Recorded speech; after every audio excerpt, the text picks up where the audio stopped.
And we're back with another episode of the Broletariat Podcast. Once again, Omar is not here. We've actually decided to do a little bit of bulk recording. I'm not sure how many episodes are going to be recorded tonight, but he will be back. We've not ditched him or anything. He'll be back when the Super Bowl is not happening. So I'm one of your hosts, I should say. Joseph Kaminski, Joe Kaminski. I really don't care what you call me at this point either. You can find my website, josephkaminski.org, which is actually sponsoring, owning, broadcasting this specific podcast, which I warn you is less professional than any other previous project that I've ever invested my time in. I'd like to reinstate this as a not safe for work because of language podcast, in case you're using it for something along those lines. And immaturity inbound. So yes, this is actual legitimate political conversation. But, along the way, some things might be said and some facts might be forgotten and et cetera, et cetera. You know how it is. I'm here again with Elijah Hintz, the co-host of this series. Yeah, and I'd say that it's gotten a little bit more professional without Omar. You know what? That might be correlation and not causation. But episode 0 definitely not canon. That's not going to be the normal spiel. I think we're going to be much more in the spirit of our last episode, though hopefully I think Omar brings most of the liveliness though, so hopefully it won't be as boring as episode 1 from now on. Here's the thing that I've been noticing. If I'm by myself, I don't know how many episodes of the Kaminski Code survived, but there was 1 or 2 episodes. I don't even know if they got published because the site crashed.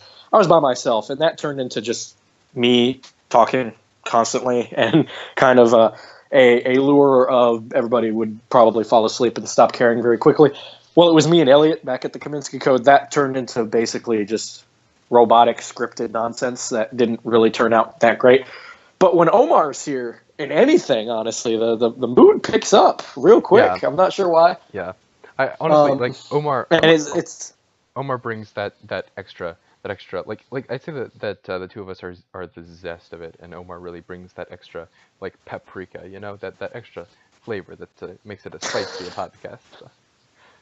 Yeah, the spicy podcast. Yeah. Speaking of Omar, he's very ecstatic that Obama stole his meme joke and followed him on Twitter. Which, by the way, Twitter. We do have an official Twitter for this podcast. It's a big middle finger to Donald Trump's Twitter name. You can find us over at Real Broletariat. Link will be in the description.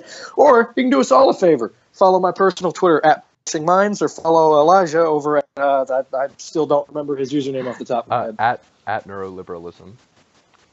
Which will be in the description as well. Last episode, we attempted to talk about neoliberalism, and it turned into a bunch of different tangents, and I'm hoping that really boils down this episode because we have a theme this time, one that we're going to stick to, right? A theme, goddammit. Joe, did we lose you? God, I think I killed Joe. I was killed for a very brief moment. What did you say? And now you're resurrected. I said we have a theme, goddammit, and we're going to fucking stick to it. Yeah, we do. Hopefully we're going to stick to it. For those of you who missed the last podcast, why don't you just stop listening now and go listen to the last one? Make everybody happy. You watch episode 0, which isn't canon, then you watch episode 1, which is kind of tangential, and you come back here and maybe you'll learn something today. Well, do us all a favor. As tangential as episode 1 is, we did touch on a lot of topics, and it was tangential because it's such a messy topic to discuss, every way in which neoliberalism has failed us and continues to fail us, and will continue to just be this poison on politics. And so what we're going to do here, I mean, listening to the first episode is kind of going to be instructional to listening to this one. They really do follow in a sort of 1-2 sequence, because this one is going to be the more optimistic side of things, where the party can go, what the ideal Democratic Party looks like, and what we need in 2018 and 2020. Exactly. Before we get into that, though, I need to do my little remark. I've already said this is a little unprofessional. Realize we're not perfect. We're not geniuses. We are dedicated to our subjects. Yes, me, history mostly, but I do dabble in politics as my website. It basically shows. but we will get some facts and statistics wrong. This is a completely unscripted, unedited, kind of flowing, idealistic podcast. So we might get some things wrong. We'll try to fact check ourselves as we go along and try to make this as best of an experience for everyone. Yeah. So that being said, in episode 1, we went on a tangent about like mass shootings and guns, and we didn't remember like whether it was an AR-15 or some sort of semi-automatic or a shotgun or whatever that like I think it was San Bernardino or Dylan Roof used, but like I got Dylan Roof confused with one of the other shootings. It's that kind of stuff. But at the end of the day, like we kind of said that there shouldn't be so many mass shootings that we don't know which gun was used in which. Like that's the problem. Not that like we had to Google search what Dylan Roof used. Yeah, it's just I got it. The 4 main ones came from it, and I had him confused with the other 4. It's really sad when you have to dedicate a segment of your podcast to 4 major mass shootings of the last couple of years. Yeah. Regardless, I'm going to let Elijah do what he always does best, and that's take steed and tell us what we're talking about in this episode. Oh, am I telling you what we're talking about? Yeah, you're telling me what we're talking about.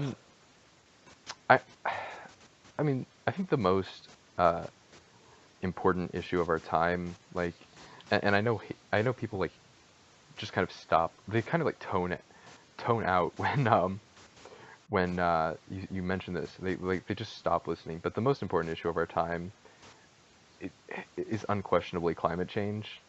Like that's the one thing that will kill us all. But it's not like like a party based solely on climate change fails, like the Green Party. Like like there's no voter base for like I don't want the Earth to die because I don't want all of humanity to die with it.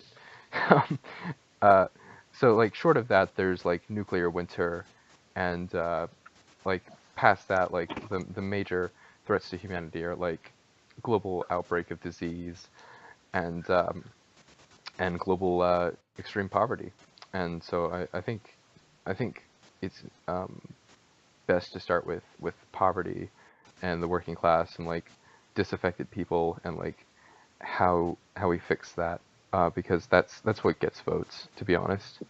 Well, towards climate change, towards global warming, towards anything that is in that sphere of interest, it's important to realize that we live in a rather destructive period of humanity.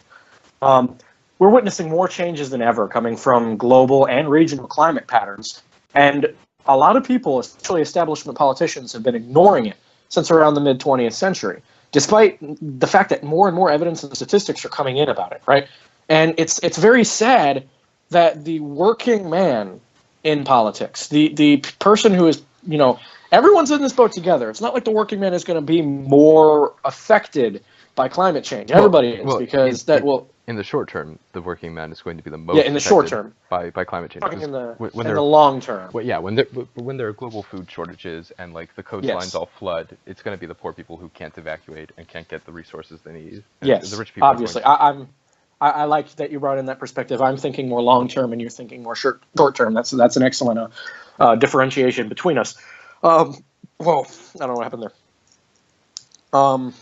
But yeah, holes are. Sorry. Go ahead. Yeah.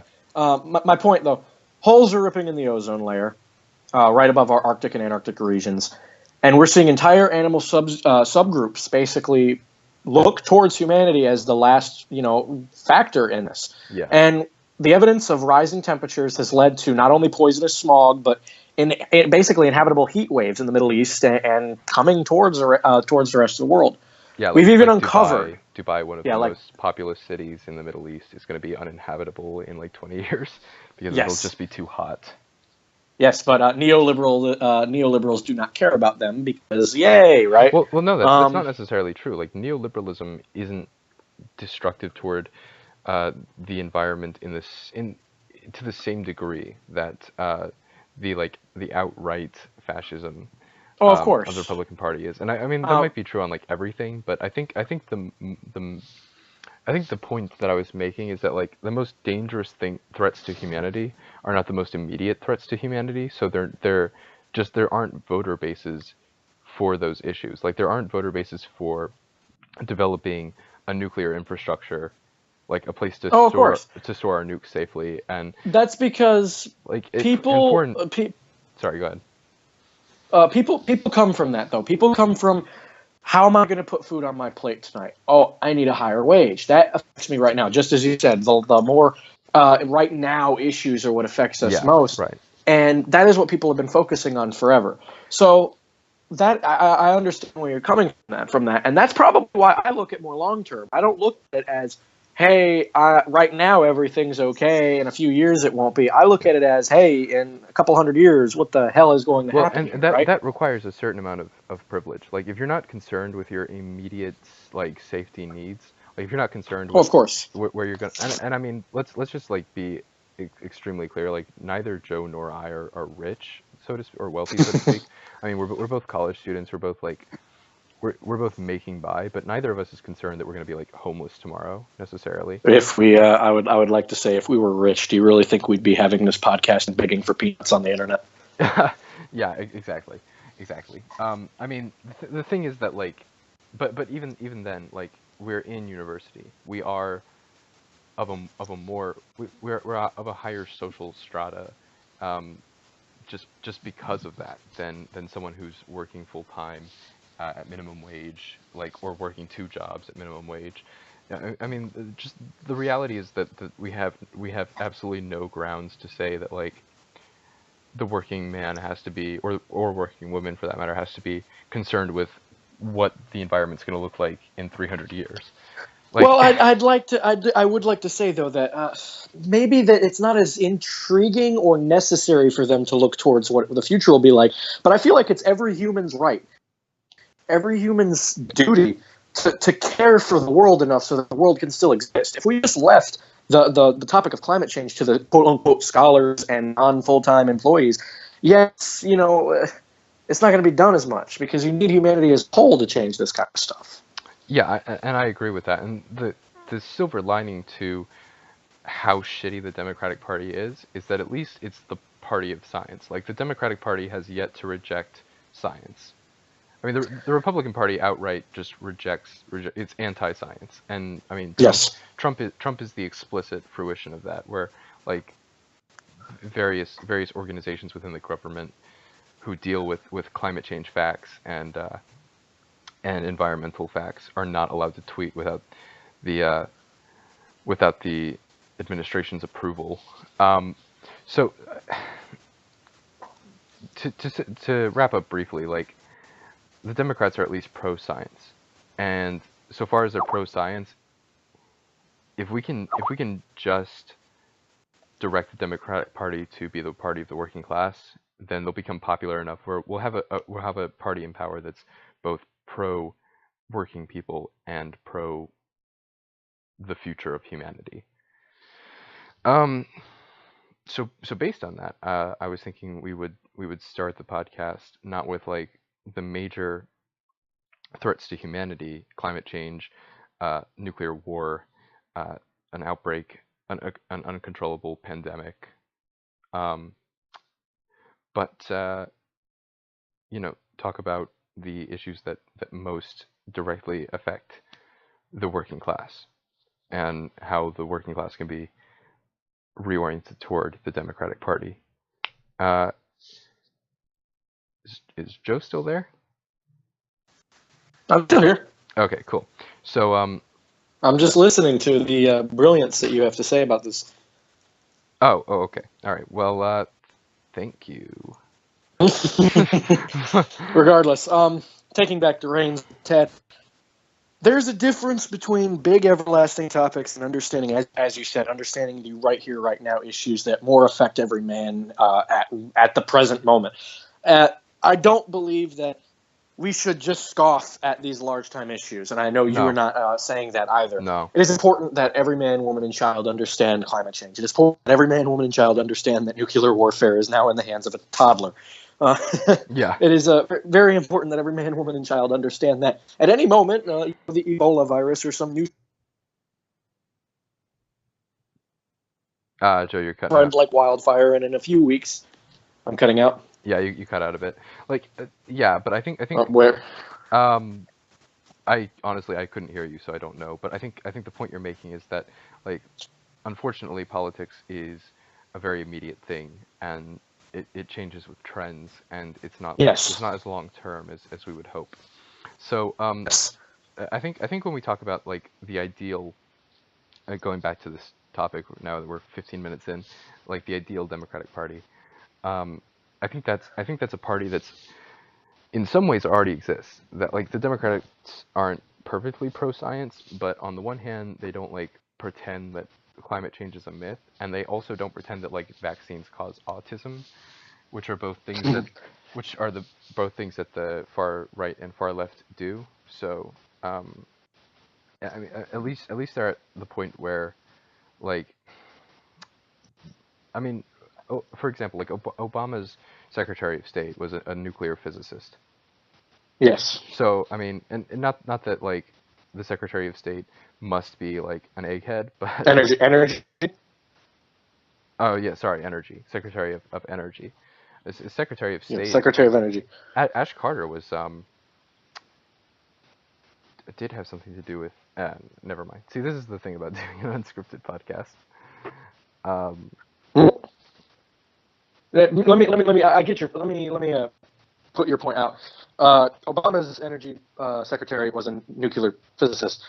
Trump supposed nominated he wants in as energy secretary is Rick Perry, the man who claimed he wanted to shut down the energy department and got a D- in a class called MEATS. called what? MEATS.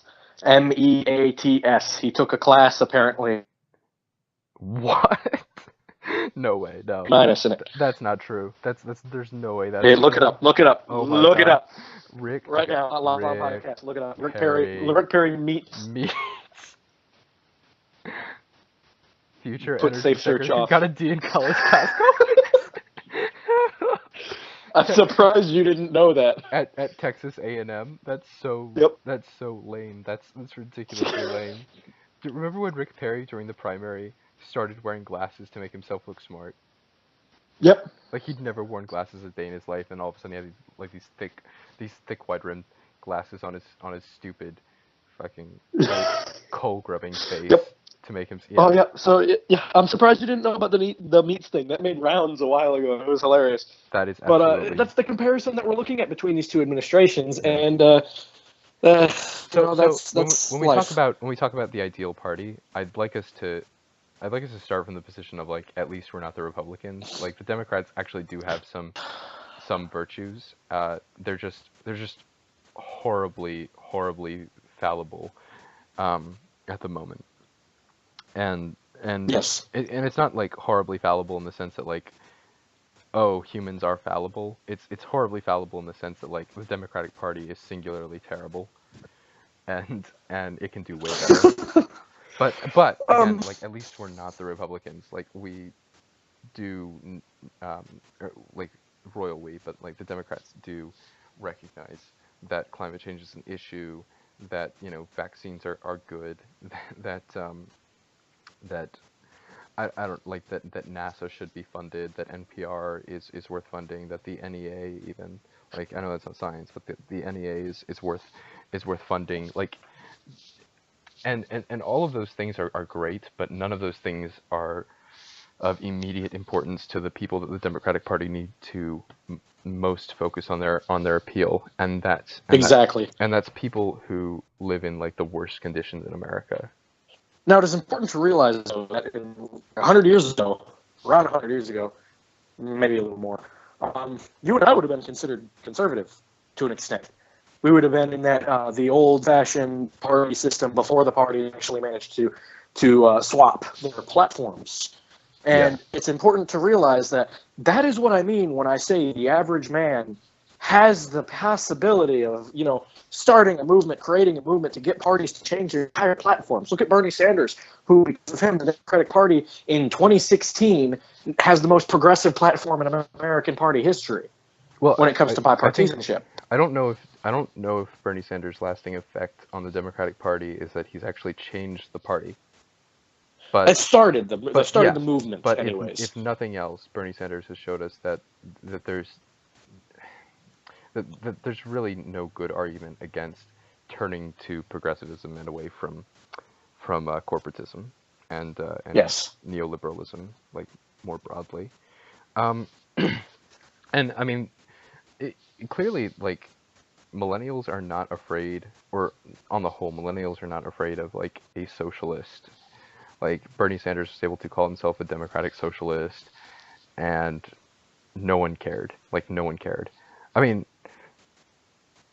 I think that says a lot about how politics is changing, where like people aren't really afraid of the old fears anymore, like the Red Scare, and Yes. yeah, people like socialism still has a really negative context for most Americans, I think, but like on the whole, people just don't care.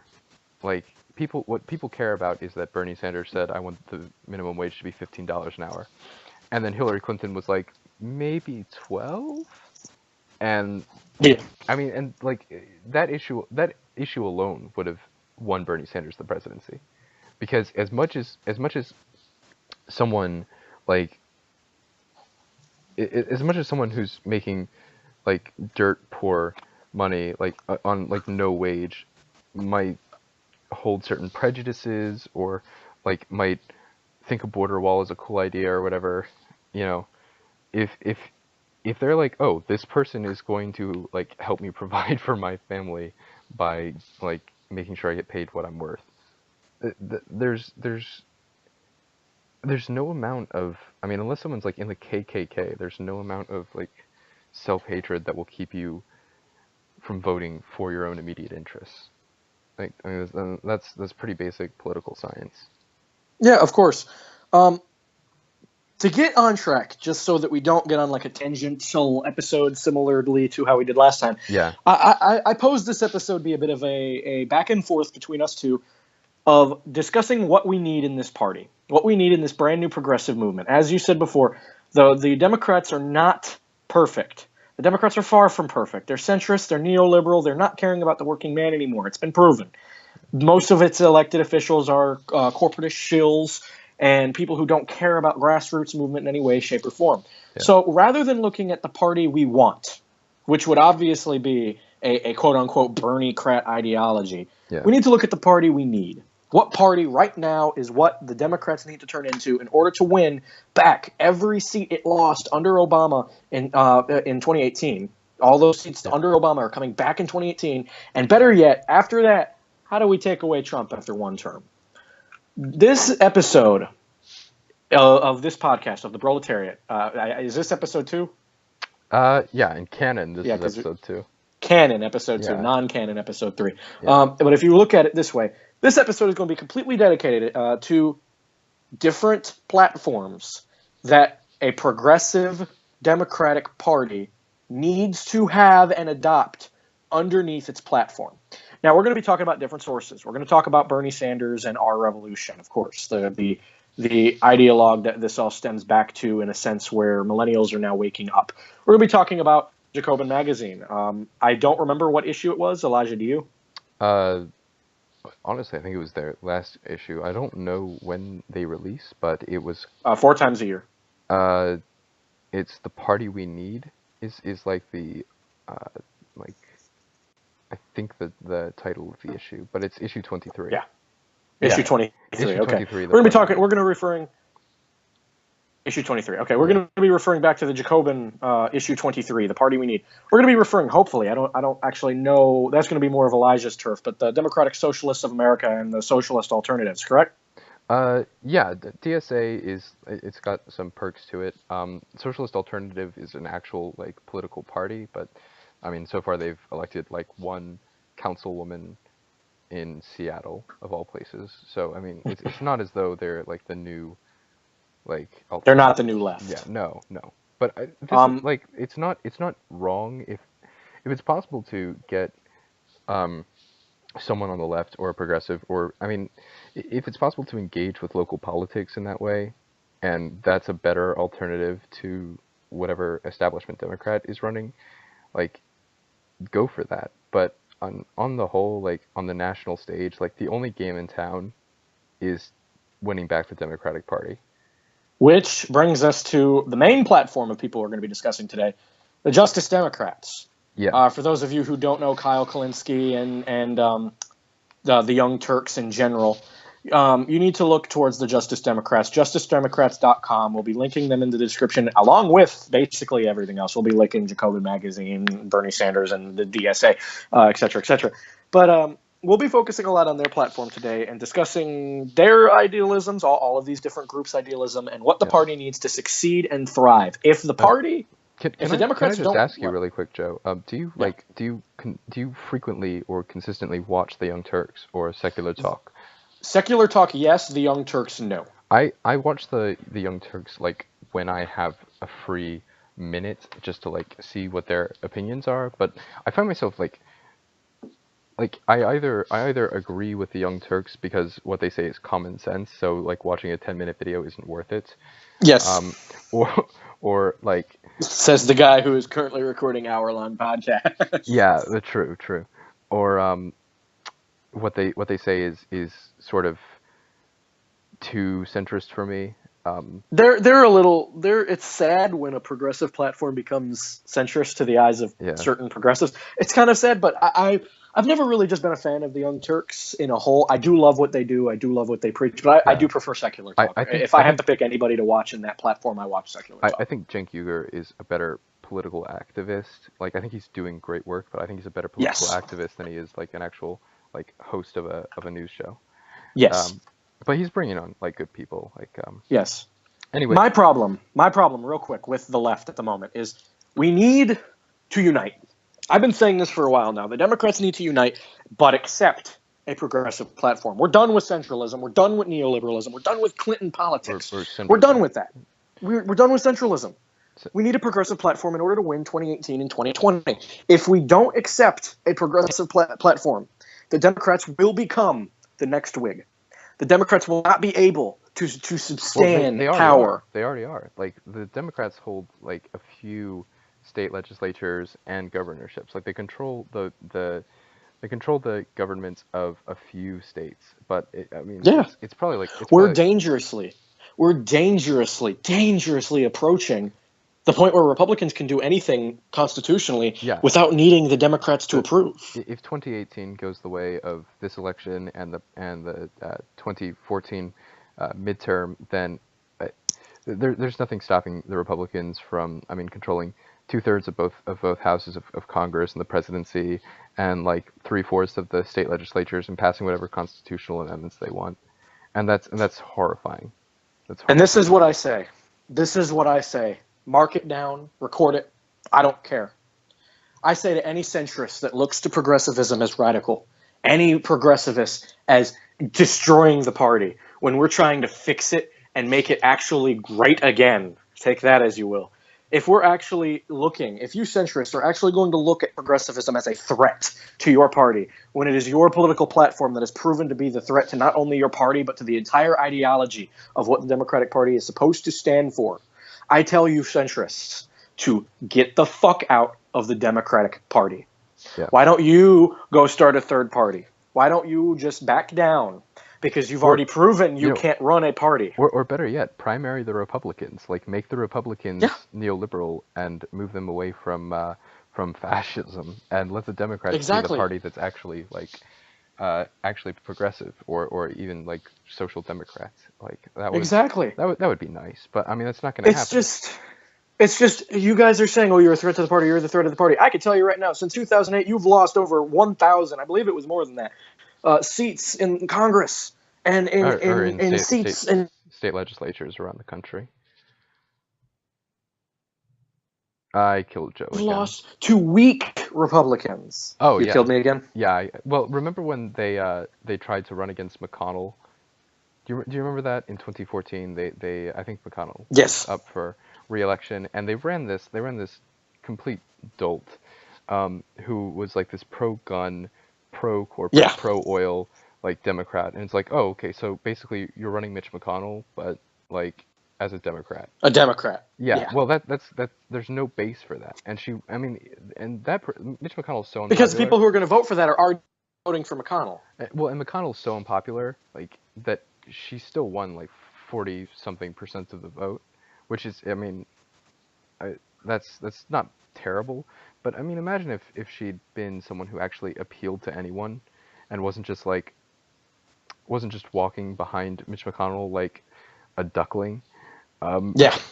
Like, and we wasted so much money on that one campaign because we wanted to unseat McConnell, probably because of like personal egos within the Democratic Party that just like hate McConnell for good reason. But like, Yeah. but we poured so much money into that one campaign that we let like everyone from like local Democrats to other senatorial races just fail. And I mean, there's the mismanagement in the Democratic Party is awful. So I think if we're going to talk about like the ideal party, we need to talk about like who actually runs the DNC from this point on. It's a good thing that Wasserman Schultz was ousted this election, but she was only ousted. I mean, she wasn't ousted because she was grossly incompetent for 8 years. She was ousted because she got caught like she got caught by WikiLeaks, and who even knows what actors in Russia. And she got ousted because she got caught, I mean, sabotaging the campaign of Bernie Sanders for the campaign of Hillary Clinton. And I mean, like, okay, she got ousted. So Wait, what? You're telling me that the former campaign manager of Hillary Clinton actually put something towards Hillary Clinton's favor? I know, right? It's how fucking shocking! It's like astounding. These dolts at the Democratic Party just didn't care. Well, and everyone who's worked for Hillary Clinton, they come away from the experience saying Hillary Clinton's a cool person. They like Hillary Clinton, and like, yeah, no wonder, because Hillary Clinton is probably like a really cool person personally, but as a politician, she's just terrible. Like, she's a trash politician. Yeah, she's not good at public speaking. She's not good at like riling up people. She's not good at marketing. She's not good at branding. She's not even good at talking. Like, she fails in like every regard as a politician, even if she's a good person. I believe that Hillary Clinton is a fantastic bureaucrat. I believe she is a fantastic paper pusher, a fantastic Secretary of State even. Yeah. But when it comes to being a motivator and being a progressive candidate, no, she's not that. She needs to stay at the bureaucratic position of politics. Now, I'm not saying a bureaucrat can't be a good president. I don't think a bureaucrat can be a very good progressive president, you know? I mean, I think you could be good at both, but I think that's kind of... Hillary's not good at that. Yeah, no, I think that's a rare bird. And I think Obama was a shitty bureaucrat and a pretty good politician. Like, Obama was an electrifying politician. Like, I mean, let's just be honest. He's good looking. He's charming. He speaks really well. He has an awesome voice. He speaks well. He's got that concept under for him, and that's the robotic issue that I've talked about in the past. He's eloquent. He's got a winning smile. He's good at like shaking hands and kissing babies. Like, Obama is pretty much the apex of what a politician needs to be, a democratic politician needs to be. And Bernie Sanders, like, on the other hand, is not a great politician, but what he is good at is repeating his platform. Like, if you listen to Bernie Sanders' speeches, which I did because I have no life, over and over again, like, they're the same speech over and over again, but they bring out like 40,000 people in Los Angeles. And see, but there's the difference, though. Obama is the perfect example of a nice, smiling, beautiful object that calls people forward just because he is the politician. Yeah, he's got that charming, charismatic attitude. Yeah. Bernie Sanders isn't that. He's an idealist. He comes out with what everybody wants to hear, and they're not necessarily see. Yeah, and the fucking like libs who work at like CNN and shit are so obsessed with like which politician is the best, like who's best at pandering to like this tiny niche subgroup of people who don't like, I don't know, like soccer moms who work at Perkins, like that, like there's so much. I'm just saying, there's like so much. Why Perkins of all places? I don't know. Man. There's like so much micro focusing that's going on, and in reality, all people want essentially the same thing, and some people already have that thing, so they vote Republican, and some people don't have that thing, so they either vote Democrat or they don't even vote because it's not worth it. And I mean, like, so as poor a rhetorician as like Bernie Sanders is, like, he didn't need to be a good rhetorician. He needed to be a good politician, and he was a good politician because he said what people wanted to hear, which I like coincidentally is just the humanitarian thing to do. And that's not pandering, for the record. There's a difference when Bernie Sanders stands up. There's a difference between Bernie Sanders standing up at a college and saying, income inequality is needing to change. We need to change this. It needs to happen. And saying that repeatedly. There's a difference between that and Hillary Clinton standing up with a $12,000 dress talking about income inequality. Yeah, exactly. Or like, I mean, the Queen recently gave a speech on poverty from like her golden throne in like her gigantic mansion. Is it very, very bad that when you said the Queen, I instantly just thought of Beyonce because of the recent news of her having twins? Yes, Beyonce like spoke about. But I mean, I was a little confused. To be completely honest, if the Democrats ran like Beyonce in 2020, did I lose you? I might have lost you, but we found each other again. Okay. We found each other. To be completely honest, if the Democrats ran Beyonce in 2020, they would win in a landslide. Like Beyonce versus Trump. Well, that's just because people are stupid. We live in a society where oh my god. It's literally not though. Like if Beyonce was given all the talking points that were put forward by Bernie Sanders, Tillerson, head of it trends higher, and then people sit back and go, I wonder what's wrong with society. Well, maybe it's because celebrity babies matter more than Secretary of State choices.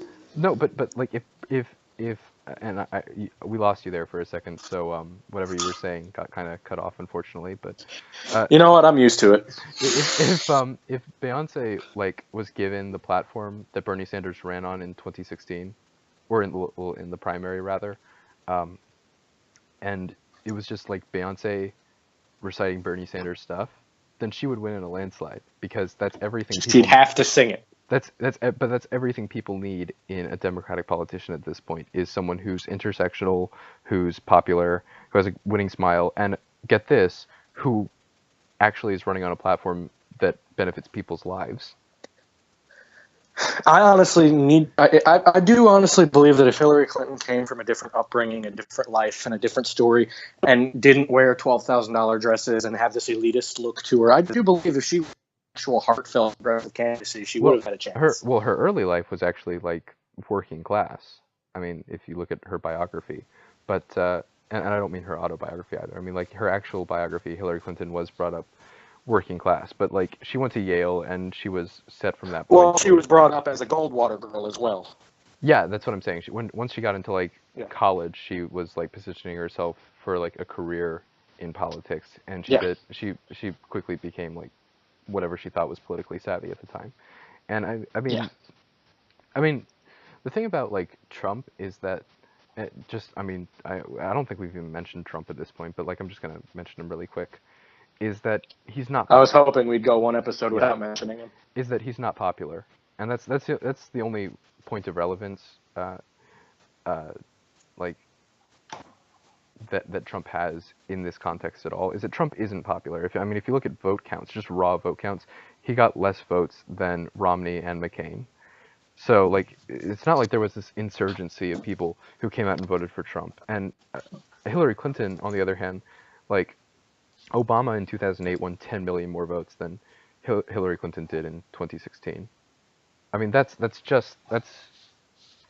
pretty astronomical. So I really am going to stick to the idea that anyone other than Hillary Clinton would have won against Trump, but I'm going to, because I mean, people who have been lifelong Democrats either didn't vote or voted against Clinton just because they hate her so much, and some of that's warranted, some of that's not. But I'm just gonna go ahead and say that like the politician we need to run in 2020 and the politicians that we need to run in the midterm election in 2018, if we're going to like have a hope of winning back one of the houses, like maybe the Senate, it has to be someone who at the very least is in no way affiliated with the establishment of the Democratic Party. Exactly. Now let me tell you something. If Cory Booker runs for president, oh my God, Cory Booker! I was wondering if we were gonna in 2020. Yeah. Cory Booker's gonna be. You were wondering what? Well, I was actually wondering if you had given thought to Cory Booker, because I've actually given a lot of thought to Cory Booker, and I mean it does look like he's being groomed to run, doesn't it? But yeah, it does. But guess what? I can tell you this now, Democrats. If you run Cory Booker or because that was already talked about. If you something like them in 2020, you will be defunct as a party. Oh yeah. I've never seen The someone Democrats so will boring. die. I've never seen someone so boring and uninspiring as Cory Booker. Like it's not. It's not even just that. It's not even just that. It's the fact that his party politics is corporate elitism and shilling. I think honestly I think the two pretty often go hand in hand. Like Bill Clinton was a good politician and a corporatist, but I think on the whole like these it's like you said like it seems on the whole you're either a good politician or you're a good bureaucrat, and there's Exactly. and But Cory, let me real quick compare Cory Booker. Cory Booker, we just said we need someone who's a mix of Barack Obama and Bernie Sanders. Someone with Barack Obama's attitude and charisma and Bernie Sanders' devotion to a policy, right? Yeah. Cory Booker is not a mix of Barack Obama and Bernie Sanders. Cory Booker is a mix of Barack Obama and Hillary Clinton. No, I don't even agree with that. I think Cory Booker has all the boringness of like. He's got the face, though. He's got that robotic, groomed politician look. Is all that really matters to him. It's sickening, honestly, though. Like I think people are actually like physically sick of seeing politicians like that. And Obama looks like a human being. Yeah. Like Obama looks like a human being, but like some of these like politicians, and I mean like in the Republican Party too, like they don't look like real people. Like they actually don't look like people you would see on the street. Like Mitch McConnell, I've never seen someone who looks anything like Mitch McConnell. Like who looks like a tree frog. He looks like a. Have you seen turtles walking down the street? I don't know what you're talking about. Oh yeah, Jon Stewart did that awesome Mitch McConnell turtle impression. Oh my god. So I think the ideal like 2020 presidential candidate against Trump is just someone who is. I mean, you don't even have to be halfway charismatic. You just have to be able to be confident talking to people, be able to match Trump on his like belligerence, and represent a progressive platform. And I think that platform, I mean, I think what's popular with people and what gets votes are things that are pretty simple, but also like not popular at all with the donors to the Democratic Party. Like raising the minimum wage, for example, or I don't know, becoming a party of labor and labor unions again. I agree completely. I've written countless articles at this point. Like, if you don't believe me, go look at my site. And I'm writing a damn book on neoliberalism that I'm plugging into this podcast. But I've repeated it multiple times. We're entering a new Gilded Age here. Well, exiting, I should say, a new Gilded Age. We're starting to see the rise of progressivism again. The same way that people thought in like the early 1900s with Theodore Roosevelt, the exiting of the Gilded Age and the bringing on a new age of progressivism. I feel like that's where we're at. But I feel like it's a little opposite because our leader isn't pushing for progressivism. It's causing progressivism. Yeah, exactly. And I mean, the great thing about Bernie Sanders in 2016 was that he had all of FDR's good qualities, like that he was pro-labor, mostly pro-labor, that he was, all for rebuilding the infrastructure and creating jobs in the process, and good high-paying jobs at that. He's all for expansions to the social safety net, like Medicare, Medicaid, and Social Security. Like these are all things that are vastly popular with the American people. Like even people who vote Republican, to them like Social Security is extremely popular because they're old. I mean, that's the immediate threat. But well, that also is a perfect tangent point towards what we talked about at the beginning. Those short-term problems matter. People are more likely to care about Social Security when they're old. Yes, and people are more likely to care about free college tuition when they're young. Yeah, and as much as most boomers seem to think that millennials should like pay out the ass for college, when I mean boomers didn't have to pay out the ass for college. As much as boomers like seem kind of apathetic to the struggles of being a millennial, and I mean some millennials seem apathetic to the struggles of being a boomer.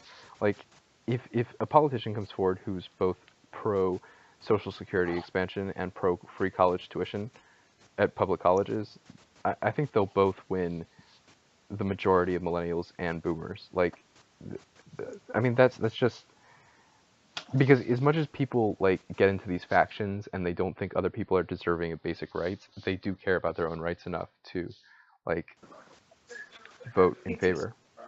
I'd just like to pause real quick and say that the Patriots apparently just won the Super Bowl. Oh fuck! I owe that motherfucker $40. It looks like 34-28. You owe him $40. Jesus Christ! It looks like. I was at some point I was reading Twitter and Atlanta was up like 21-3 or something like that. So I was like, all right, it's a short thing. I don't have to worry about it. Oh my god. Ow! It looks like I lost a bet as well tonight. Motherfucker. Oh my god. Okay. The universe just hates me. Hey, someone just Facebooked the shout out to this dude on my Facebook profile. I wonder how much Pam the Patriots sprayed under their uniform during the second half. Oh my god, Chris just messaged me saying, "Yas, bitch, $40. God does hate you. Sorry, LOL." What a fuck. Alright, anyway. Chris Hood was who you owed $40 to? I owe this proto-fascist, I owe this proto-fascist future Marine asshole $40. Fuck. Do double or nothing. Yo, I just want to clarify. Do double really or quick. nothing again. I just want to clarify really quick that I'm not anti-military at all. I'm incredibly like pro-military actually. I'm just like not pro-intervention and I'm not pro like genocide and I'm not pro-war under false pretenses. I'm anti all those things. I believe in a strong national defense, not like an imperialist or like new imperialist or like colonialist or even interventionist foreign policy. So and I don't know what your position on that is, Joe, but I think the ideal military is one that provides every defense necessary to ourselves, and what's left over provides like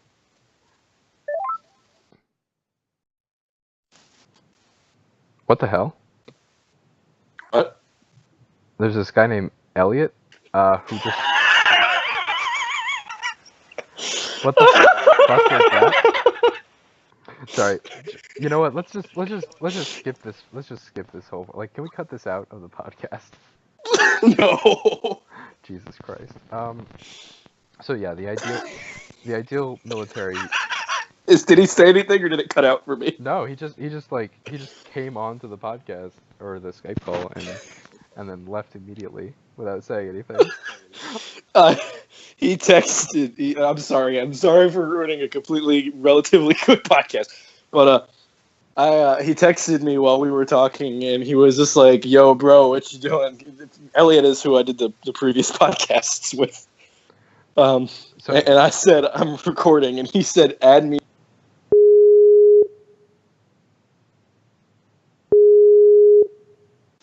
Oh shit! I lost you for a minute. You did? Yeah. All right. Well, he. What was the last thing you heard me say? I'm sorry. You were just talking about Elliot. So what? Oh yeah. Let's just forget that ever happened and forget that. and forget that I owe this Trump supporter proto-fascist. Yeah, I like that. This Trump voter fuck $40. Sorry, Chris, not sorry. And I'm sorry for letting Elliot come in to say his stupid ass joke. He was gonna say what kind of chip likes animals, a PETA chip, and he was gonna hang up on us. I do think I don't think that foreign policy really gets votes so much. I think people 70% or something like crazy of that of Americans say that like saving us from terrorists is the most important thing our government can do, which is insane. If you actually look at it though, prior to 2008, if you were like military, congratulations, you basically won your primary at least. You know what I mean? Because you look back at Grant, Eisenhower. So that's what I'm saying. I don't recall which Bush, but that's what I'm saying is that like. And McCain got screwed. And I think that's because, as we were talking about, McCain is the opposite of Barack Obama. He didn't have the charisma or the policy, and he ran on his platform of military kind of.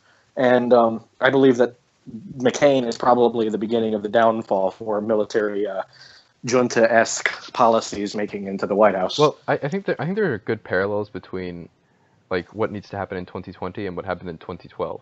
Because in 2012, the Republicans ran someone who was like a moderate within their party. I mean, there's really no such thing as a contemporary moderate Republican. They're all extreme. But they ran Mitt Romney, and Mitt Romney had like a winning smile, and like basically he had every one of Obama's qualities, but he didn't have the platform that Obama had, so he lost. And I mean, it's well, that and he was a corporate fuck. Yeah, exactly. Though people did not like Mitt Romney because they didn't trust him because he's a rich, like asshole, and at the very least, like he was like handsome the way Obama was and charismatic the way Obama was, and he even like was winning some of the debates, like broadly, but like I mean when they debated, he like just performed better in some cases, but well. So what I'm saying is that like we can't try to beat Trump at his own game. We can't run someone. You know Andoja, correct? Yeah. Well, Andoja put it this way. Me and him talk quite a lot. For those of you who don't know him, Mad Sociologist on Twitter. He's got a blog. I'll probably end up linking him in the description too, since I've mentioned him now. But yeah. He actually had an interesting perspective. I talked to him quite a lot on politics, actually. For the past like 3 years, I've done nothing but bother him about politics. Yeah. But he made an interesting point of Mitt Romney is the perfect example of a president grown in a lab. He's got the perfect haircut, and he's got the $1 million smile. He wears the nice suits. He presents himself nice. He doesn't necessarily fuck up constantly when he speaks, but he lost. And that was an interesting sociological aspect of the 2012 election when Mitt Romney, a guy who looks like he was born to be president, the guy who is the crafted perspective of what a president should look like, ended up losing to Barack Obama. Exactly. But that's the thing is that Obama already owned that game. Like Obama was the charismatic politician, and there was no one who was going to beat him at that. Like Trump is the guy who riles up people and like stokes fear and plays really well with the richest people in America. Like he's everything that I don't know if you saw Paul Ryan at the inauguration, but Paul Ryan's just like disgusting slick smile was the only thing I remember from inauguration. Yeah. Like he was really happy. Like, yeah. As much as he like spoke out against Trump or whatever, like and wanted one of his buddies to win. Oh, he's happy. Of course he's fucking happy. His party won. The bitch puts party over country. But I mean, that's like Paul Ryan is just like dreaming about like how the poor are going to be like president. Well, like yeah, that and how like the poor are going to be like cast out into the cold and like how they're going to be like frozen babies, like these next 4 years. Like that's his wet dream, and it's kind of coming true. So I guess the episode's going to be named Frozen Baby Wet Dream. So oh, gross. that's probably a quote of the episode here. But that's the thing is that we can't try to beat Trump at his own game. We need. Oh no. But so we can't run someone who's like a demagogue, and we also can't run someone who is unpopular. Like as unpopular as Trump is, like he did lose by like almost 3 million votes. Let's just be clear about that. But he won by like 100,000 votes in the few states where it actually mattered. And the thing that we're gonna Pennsylvania. I mean, no, not Minnesota. Michigan and Wisconsin, I believe, and Ohio, and like all these states that were swing states. I mean, it's the reality is that like the Democratic Party has just been terribly mismanaged, and there's really no way that the Democratic Party is going to succeed if it doesn't change its leadership. So as far as DNC chair goes, like if it isn't Ellison, I think we're pretty screwed, and that's not because Ellison. I've got a quick question to ask you that is podcast related. Yeah, go ahead.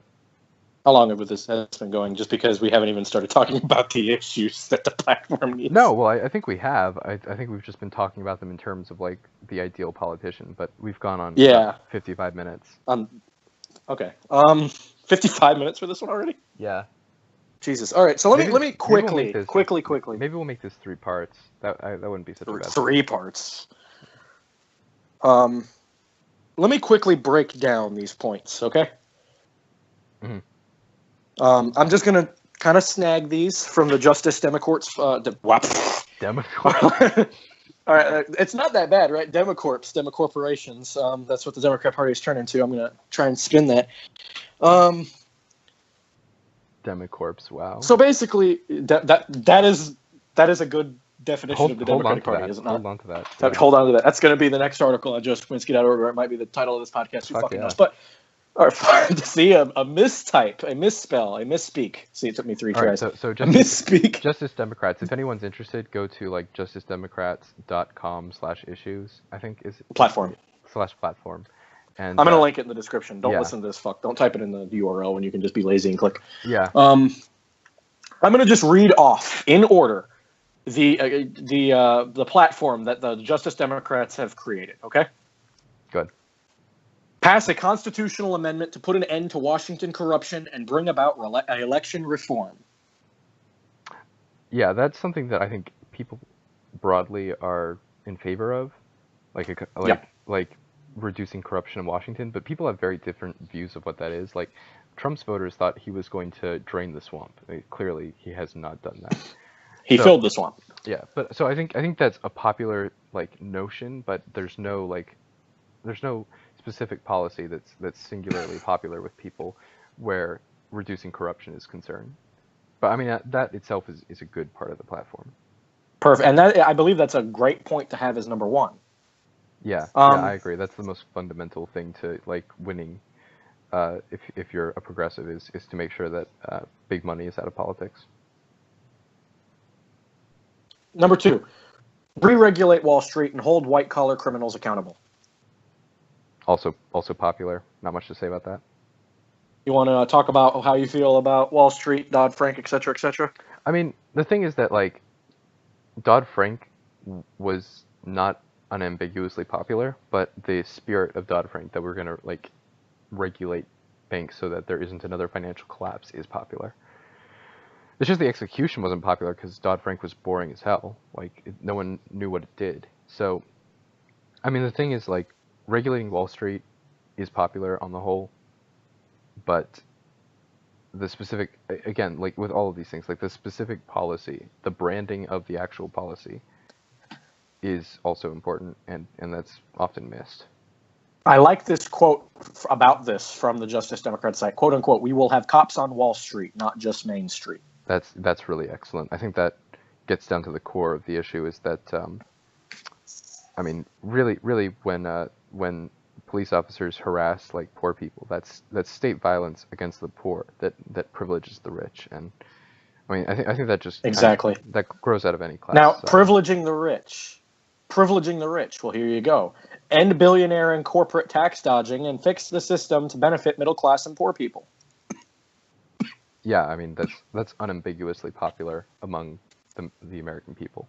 That's just unambiguously popular. The only people for whom that isn't popular are people who are billionaires. I mean, that's just, yeah. Defend free speech and expression. There's actually been a lot of interesting social psychology into people's notions of free speech. For example, it's really popular. When you do a poll of Christians, right, and you ask them, should public community spaces be open to church services, right? Should they be able to hold a church service in a community center? Christians say yes, that's free speech. But if it's should the Satanic Church be allowed to, distribute material in a recreational center or something like that, then it's well, no, that's not. Yeah. So people say they like free speech, but their actual, when you get down to the specifics, people it's betrayed that people value free speech for themselves and their own opinions. And I don't take it the traditional way when I hear defend free speech as much anymore. I blame the internet, but for my opinion on this. but I see it as more of we are in a dark age of censorship when it comes to the internet in terms of what you can and cannot say, because the internet is such a new concept. When I hear defend free speech, I don't just hear, college campus riots and, professional protests. I hear like net neutrality for a free and open internet. The concept of having the internet be a free speech environment. I mean, well, in the classical threats to free speech are still very much alive, though. That the press is not.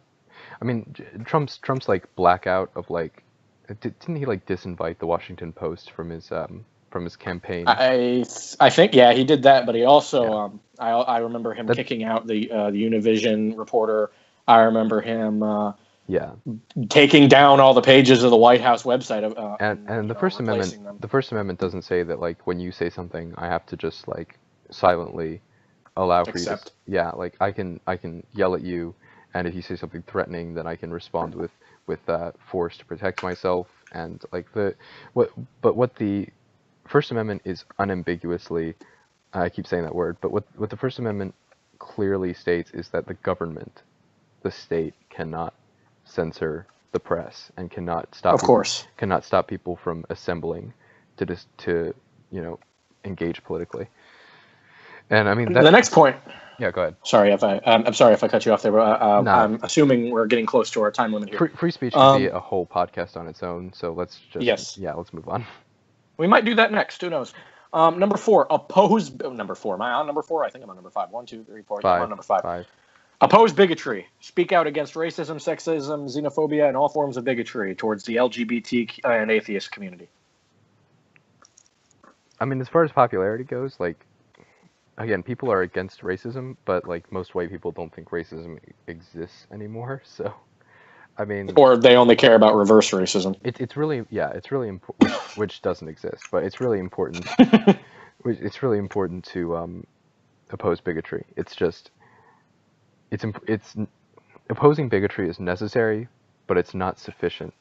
Like if you're like I don't think that anyone should be racist, like that's great, but you still think that poor black kids in the inner city should like go hungry because you're not subsidizing food stamps or like affordable housing, or you're not for raising the minimum wage. Like you can, of course. Wait! I'm going to cut you off right there because guess what? Perfect segue. Make the minimum wage a living wage and tie it to inflation. Exactly. Yeah. And I mean the people who most benefit from, I mean, let's just go down like the next few. The minimum wage, ensure healthcare as a right, ensure universal education as a right. These policies, like, and these are vague. These are less vague than the above, but like single payer healthcare would benefit no one more than the poorest people in the country. Like yes, and same with universal education. So, like again, it's necessary to oppose bigotry, but it's not sufficient on its own. Like you need to oppose bigotry, and make the lives of these people like better. Yeah. I'm gonna just quickly go down. Yeah. Unnecessary wars and nation building, neoliberalism at its finest, end the failed war on drugs, neoliberalism at its finest. Create the New Deal. Basically, that's a very progressive stronghold there of making it so that our infrastructure is great, and everything, all of the above, can get better. And our New Deal would benefit everybody. And people think that the New Deal, that infrastructure, and the one below this create renewable energy. People think that these are like boring to most people, but they're not. Like these mean jobs. Creating infrastructure means jobs. Renewable energy means jobs. So they're very popular when they're articulated clearly, like Bernie Sanders did, that we're going to fix our. There's one conservative listening to this podcast still, and he is in his head thinking, you know what else is going to make jobs? The wall. Yeah. So, like the wall is going to make like I don't know, a few thousand temporary jobs, like if it actually gets built, and most of those are probably going to be like cheap awful jobs that are just like, there was one guy saying that we're going to use prisoners as free labor, so like, oh okay, we're going to build the wall with slaves. That's awesome. And most of the building materials are going to be bought from like China or Mexico, ironically. So quickly, create a renewable energy revolution. I like that phrasing. block bad trade deals like the TPP and oppose outsourcing that will further damage the middle class. Neoliberalism at its finest, getting destroyed there. End constitutional overreaches, so banning the NSA, shutting down Guantanamo Bay, et cetera, et cetera. This is another thing that I think we need a whole podcast dedicated to. Because Obama's executive orders were on the whole like not terrible, but the thing is that we gave the executive branch so much power that now that executive branch is in the hands of Trump, and we're all... I would like to... Yeah, of course. I have an article on my site I'm going to keep plugging that I recently posted, Trump's turnkey tyranny. I talked about how Obama basically paved the way for him to abuse the drone system. Exactly. We need to ensure checks and balances even when we like the person in power. That's the theme. I would like to say, for every single one of these posts, I think we are going to have a full episode on this. I mean, like, why shouldn't we? This is going to be a large enough podcast. This is just an introduction, I guess, so to speak. Yeah.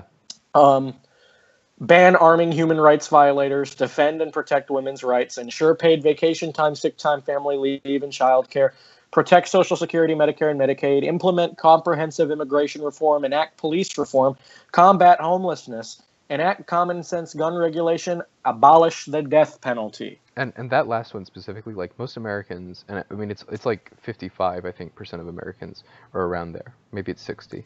Are in favor of the death penalty. I personally am against the death penalty in all cases because I think it's unnecessary and I think it's barbaric, and it's just like, against modernity. But the thing is that like if a candidate ran who was against the death penalty, for example, right, and you were staunchly pro death penalty, like you want to see like let's say you're the kind of person who wants to see drug dealers put to death, right, or who wants to see like people who cross the border illegally put to death, right? Let's say you're that kind of psychopath. If you're Chris Hood.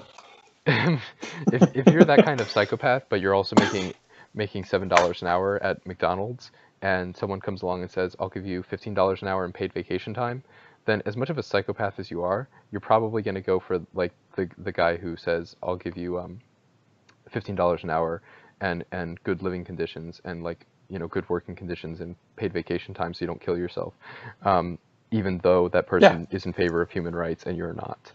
So, I mean, like, as you go down this list, like, they start with, like, the most obviously, like, at the top of this list are the most unambiguously popular reforms, right? And then down further on the list, they get more specific and, like, less unambiguously or somewhat ambiguously popular.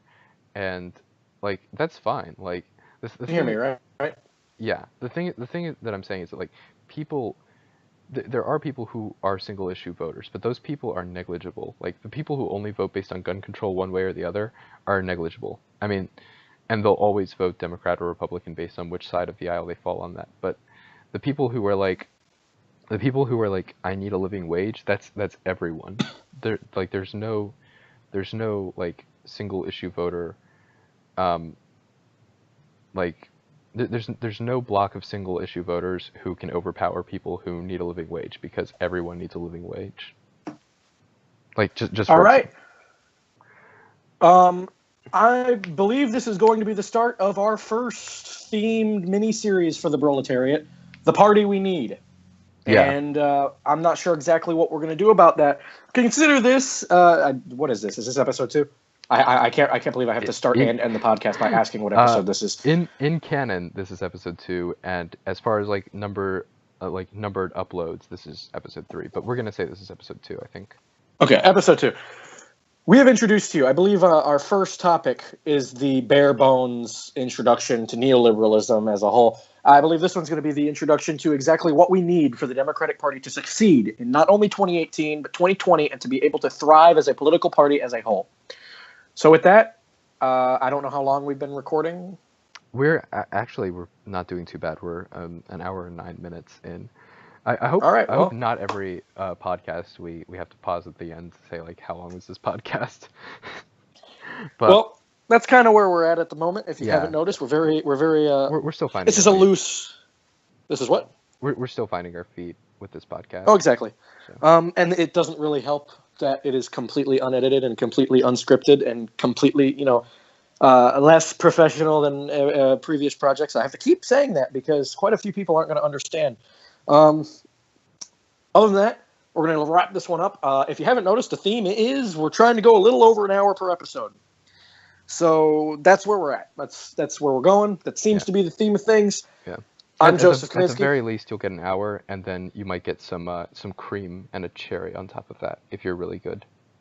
God damn it. With that, I'm Joseph Kaminski. You can follow me on Twitter at Publishing Minds.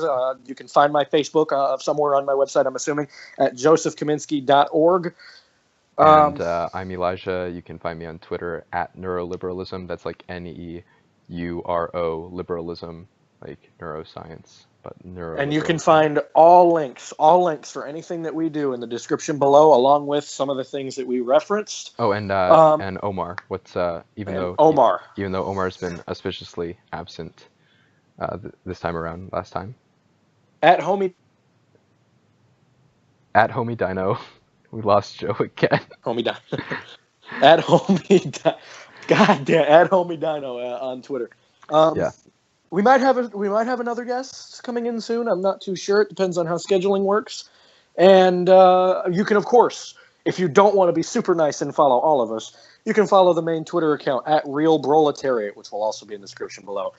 Don't forget to like, comment, and subscribe. And thanks for watching episode 2 of the Broletariat Podcast.